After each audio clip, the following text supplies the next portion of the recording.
8강은 관계사절입니다. 관계사절. 관계사절은 우리가 배운 적이 있어요. 어디서 배웠죠? 네, 후치수식에서 우리가 배워본 적이 있습니다. 기억 안 나시면 4강 후치수식에서 보고 오셔야 돼요. 아시겠죠? 여러분들 수업 듣는 것만큼 중요한 게 복습이에요. 복습해서 완전히 여러분 걸로 만드셔야 실전에서 써먹을 수가 있어요. 아시겠죠? 후치수식에서 관계사절에 대해서 배운 적이 있습니다. 가장 중요한 게 형태랑 해석이라고 말씀을 드렸죠. 앞에 명사가 있어요. 뒤에 뭐 that이라든지 which라든지 who라든지 요런 게 와서 앞에 명사를 꾸며주는 형태. 이 형태가 바로 우리가 배운 관계사절이었어요.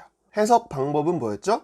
여기 주어 동사 있었죠. 주어가 동사, 하는, 할, 했던 명사. 전혀 어려운 게 없어요. 절이 명사를 수식하는 거예요. 다시 절이 명사를 수식해서 그 절 안에 있는 주어 동사, 주어가 동사, 하는, 할, 했던 명사. 이게 관계사절이었어요. 복잡하게 생각할 필요 없어요. 자, 관계사절을 만드는 방법에 대해서 우리가 좀 봐야 돼. 그래야 여러분이 이 내용에 대한 확실한 이해가 가능하거든요. 우리가 중학교 때부터 관계사절을 잘못 배운 게 뭐냐면 문장이 있으면 가운데에 who 그리고 that 둘 중에 뭐가 정답이 이게 이런 것만 우리가 하도 문제풀이를 하다 보니까 관계사절이 재미가 없는 거예요. 여러분이 관계사절에 대해서 완벽히 이해하고 진짜 한 단계 도약하기 위해서는 관계사절의 기원, 요 만드는 방법에 대해서 볼 필요가 있어요. 아시겠죠? 복잡하게 생각할 필요 없고 엄청 쉬워요. 수식하고자 하는 단어를 맨 앞으로 옮긴다. 이게 무슨 말인지 한번 같이 봐봐요. 예문을 같이 보면서 이게 무슨 말인지 한번 볼게요. 자, 엄마가 나에게 사줬어요. 뭐를? 스마트폰을. 자, 목적어가 두 개네요. 누구누구에게 뭐뭐를 사주다니까 사형식 by라는 동사죠. 이거 다 배운 거예요. 앞에서 여러분들 복습 잘 하셔야 돼요. 내 20번째 생일을 위해서 엄마가 나한테 스마트폰을 사줬어. 여기서 아까 뭐라고 말씀드렸죠? 수식하고자 하는 단어를 맨 앞으로 옮긴다. 만약에 우리가 여기서 스마트폰을 수식을 받는 대상으로 만들고 싶다 하면은 스마트폰을 맨 앞으로 가져오면 됩니다. 자, 봐봐요. 스마트폰, 그죠? 나머지를 그대로 쓰면 돼요. 자, 이러면 끝이에요. 스마트폰이 수식을 받는 대상이고 mom이부터 birthday까지가 후치 수식이자 관계사절 수식인 거예요. 주어가 동사, 하는, 했던, 할, 명사. 엄마가 사준 스마트폰. 끝이에요. 관계사절을 만드는 방법은 요게 끝입니다. 엄청 쉽죠? 여기서 요 스마트폰, 요 앞에 있는 명사가 사람이면 who랑 that을 사용하고요. 앞에 있는 명사가 사람이 아니에요. 그러면 which 그리고 that 이렇게 사용하는 거예요. 어디에? 명사와 관계사절 요 사이에. 이걸 바로 뭐라 그래요? 관계 대명사라고 하는 거예요.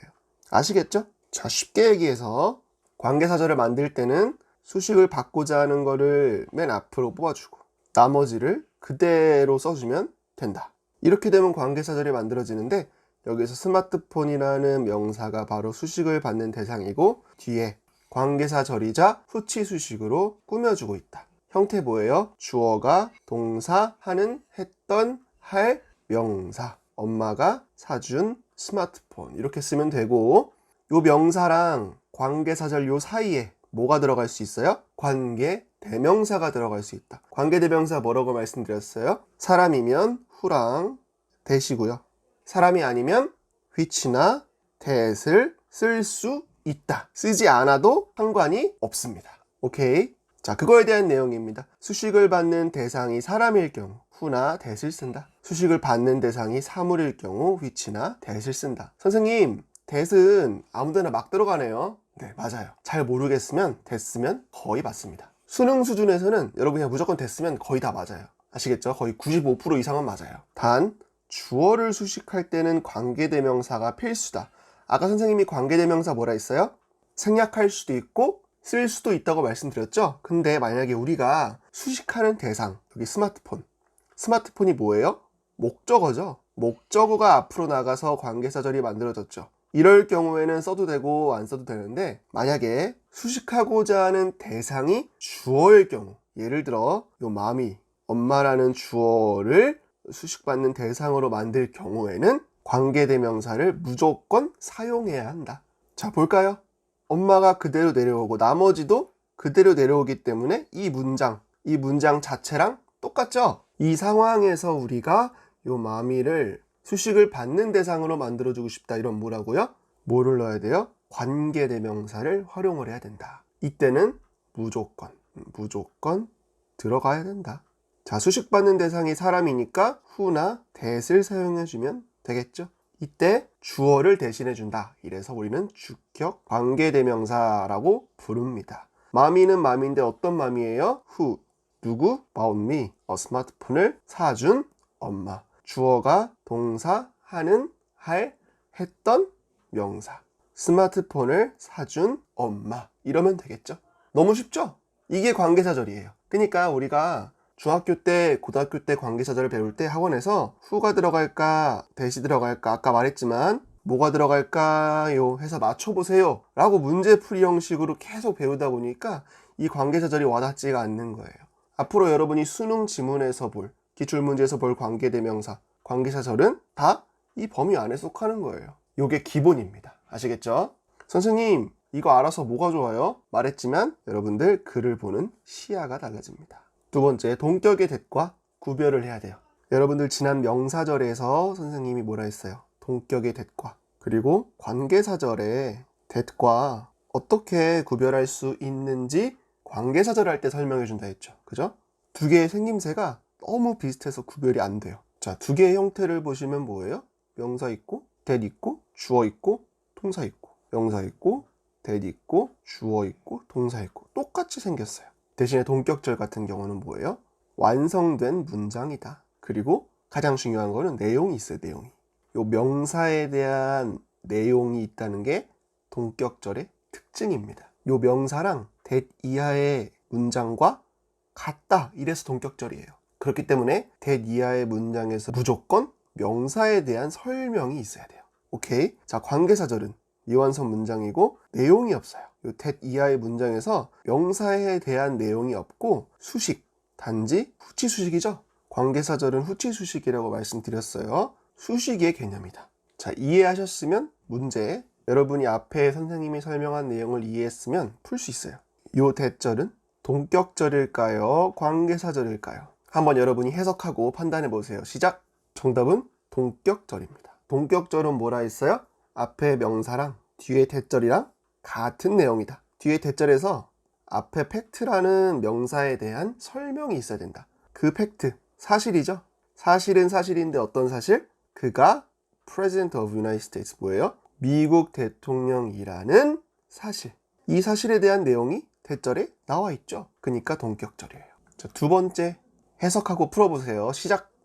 요것은 관계사절입니다. 왜 관계사절이죠?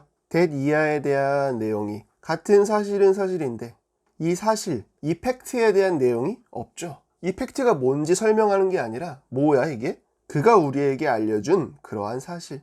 수식의 개념이죠. 내용은 없어요. 이 사실에 대한 내용은 없죠. 그렇기 때문에 이것은 관계사절이에요. 자, 이렇게 구별하는 게 가장 쉽고 빠르게 구별하실 수 있습니다. 아시겠죠? 자, 오늘 마지막으로 나오면 어려운 whose. 여러분들 whose 나오면 일단 약간 짜증나시죠? 대부분 학생들이 그럴 거예요. whose 나오면 일단은 해석이 좀 짜증나. 어떻게 해야 되는지 잘 모르겠고. 그죠? 자주 나오진 않는데 나오면 어렵습니다. whose가. 자, 매우 간단해요. 잘라서 해석하자. 봐봐요. whose가 나왔어요. 자르세요. 앞에 해석하고 뒤에 해석해서 여러분이 따로따로 받아들이면 됩니다. 자, 나는 그 사람을, 그 남자를 압니다. 알고 있어요.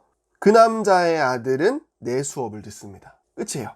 괜히 이거를 막 관계대명사 어쩌고 저쩌고 해석하려고 그러면 이게 복잡해서 해석이 안 돼. 그러니까 무조건 whose가 나오면 어떻게 하라고? 잘라요. 자, 앞에 해석하고 뒤에 해석해서 받아들이면 된다. 아시겠죠? 자, 실제로 작년 9월 모의고사에서 나왔던 문장입니다. whose가 나왔죠?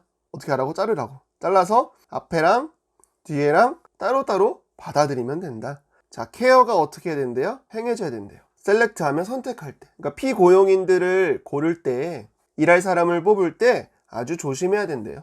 두 번째, 그 피고용인들의 퍼스널이랑 일하는 특성, 개인적인 특성, 그리고 일하는 특성들이 텔레커뮤니케이트한 뭐예요? 재택근무. 재택근무를 위해 잘 맞는지 고려해야 된다. 이런 말이겠죠. 잘라서 앞에 해석하고 뒤에 해석하자. 아시겠죠? 자, 관계사절이 너무 길어요. 너무 길어서 일단 자르고 2탄에서 나머지 다루도록 하겠습니다. 2탄 같은 경우는 여러분들 그런 어려운 거에 대해서 좀 다뤄보도록 하겠습니다. 여러분 구독이랑 좋아요 눌러주시고 다음 영상 기다려주세요.